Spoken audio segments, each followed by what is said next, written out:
The Earth disappeared 8 minutes ago. You just don't know it yet. That's how long it takes for sunlight to reach Earth. 8 minutes.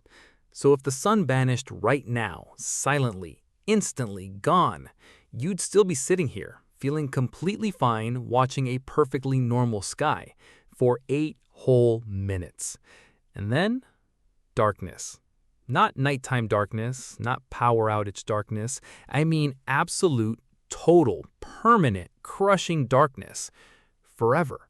I want you to sit with that for a second, because what I'm about to walk you through isn't science fiction. It's real science, and it is one of the most terrifying thought experiments ever seriously studied by actual physicists and biologists on this planet.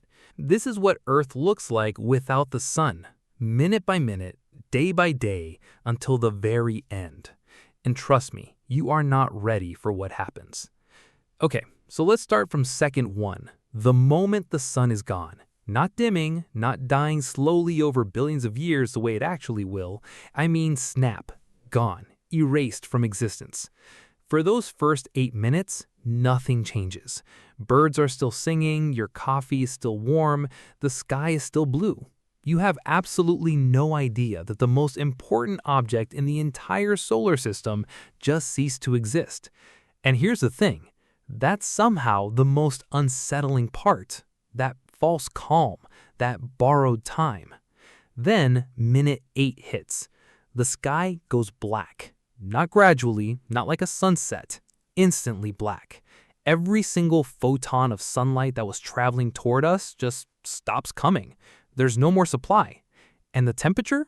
It starts dropping immediately.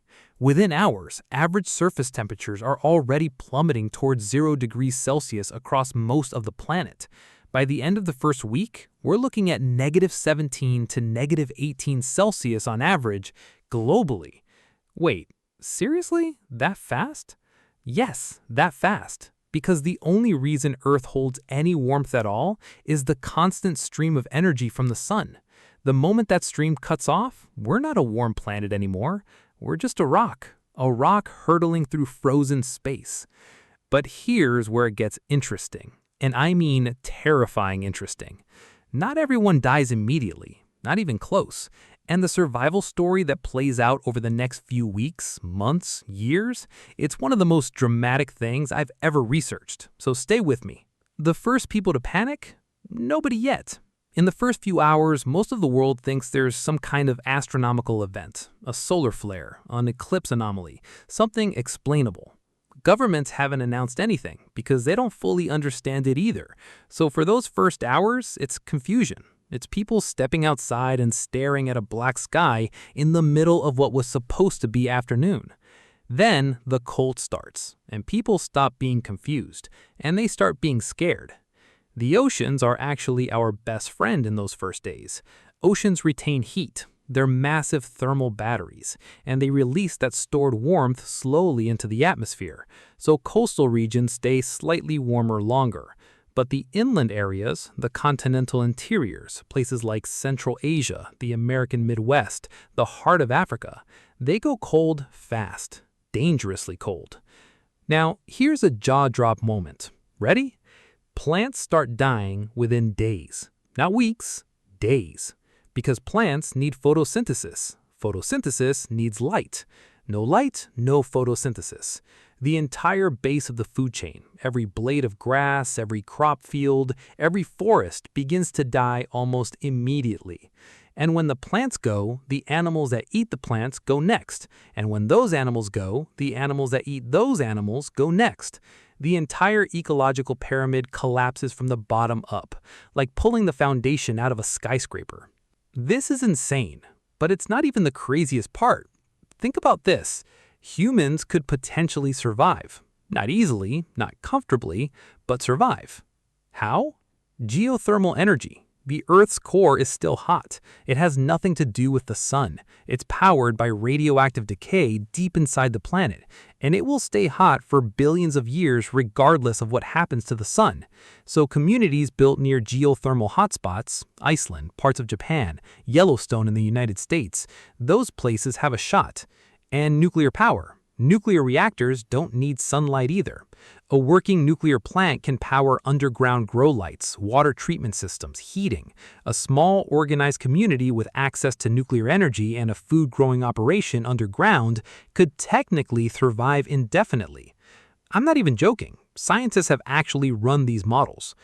But wait, hold on. Here's the part that should give you chills. Within a year, 1 year, the surface of the Earth is a frozen wasteland. Average temperatures have dropped to roughly -73 degrees Celsius across most of the planet. The oceans, which saved us in those first weeks, start freezing from the top down. The entire surface of every ocean on Earth eventually becomes ice.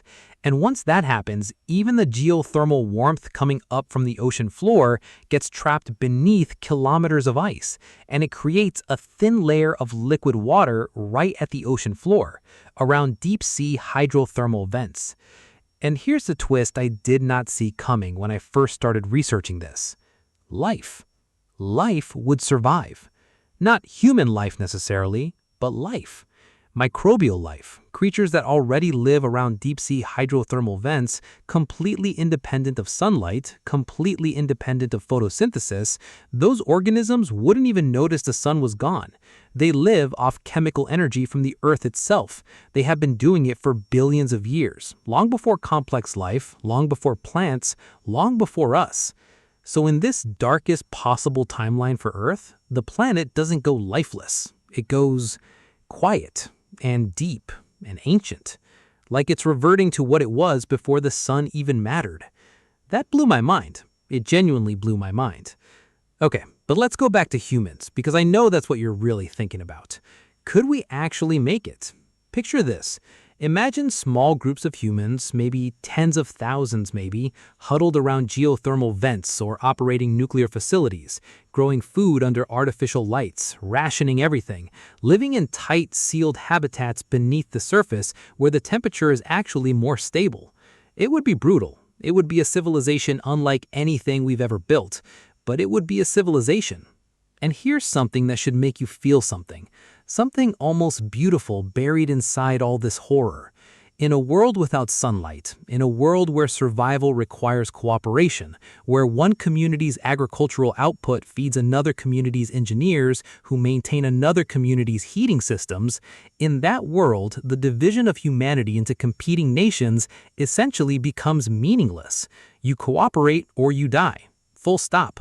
The darkest possible physical scenario for Earth might actually produce the most unified version of humanity that's ever existed.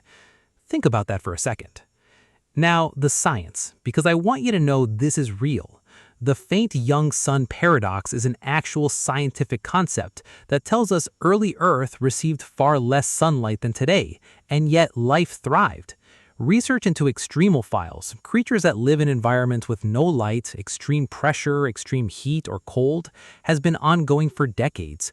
NASA studies these organisms specifically because they tell us how life might exist on other planets without sunlight. Scientists like David Grinspoon and Sarah Sager have written extensively about planetary survival scenarios. The physics of Earth's internal heat versus solar heat is well established. The ocean's thermal inertia, its ability to hold heat, is measured and documented. None of what I've told you tonight is speculation. It's modeled, peer-reviewed science. And here's what that means for the bigger picture. If life can survive on a sunless Earth, clinging to geothermal heat, existing in the dark, adapting in ways we can barely imagine, then the universe is almost certainly full of life we haven't found yet, because there are billions of rogue planets out there. Planets with no star, just wandering through the dark between galaxies, completely alone. And some of them have geothermal heat, and some of them might have liquid water beneath frozen surfaces, and some of them might have something alive in that water. We used to think life required a star. We were wrong. That changes everything about how we search for life in the cosmos. Everything. So here's where we land. The sun disappearing would be catastrophic. Genuinely, catastrophically, civilization-endingly catastrophic. The surface of the Earth would freeze solid within a year. The food chain would collapse. The vast majority of life on the surface would not survive. It would be the most extreme event in the history of our planet. And yet, the Earth would not be dead. Not truly. Deep in the oceans around those ancient vents, something would persist. Life would hold on in the dark, the way it has through every mass extinction, every ice age, every catastrophe this planet has ever faced. Life finds a way.